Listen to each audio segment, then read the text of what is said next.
अस्सलाम वालेकुम वरहमतुल्लाहि वबरकातुहू। मेरे प्यारे बच्चों, आज हम जमात दुवम का मज़मून रियाजी सबक नंबर 12 जमा का मज़ा ये सबक पढ़ेंगे। जमा करना यानी मिलाना, इकट्ठा करना या एक जगह करना। जैसा कि मेरे प्यारे बच्चों हम मंदर झेल मिसालों में देखेंगे। जैसा कि मेरे प्यारे बच्चों आपको इसके अंदर 5 कप दिखाई दे रहे होंगे, बीच में आपको जमा की अलामत दिखाई दे रही होंगी, उसके बाजू में आपको 4 कप दिखाई दे रहे होंगे।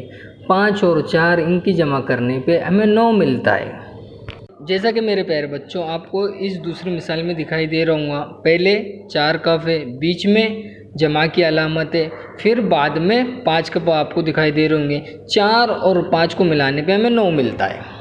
मेरे प्यारे बच्चों आपको इस मिसाल में दिख रहा हूँ 3 जमा 5 या 3 को 5 में मिलाने पर 8 मिलता है। 5 जमा 3 या 5 को 3 में मिलाने पर 8 मिलता है ना। ये मज़े की बात, यानी तरतीब के बदलने के बावजूद जमा में तब्दीली नहीं होती।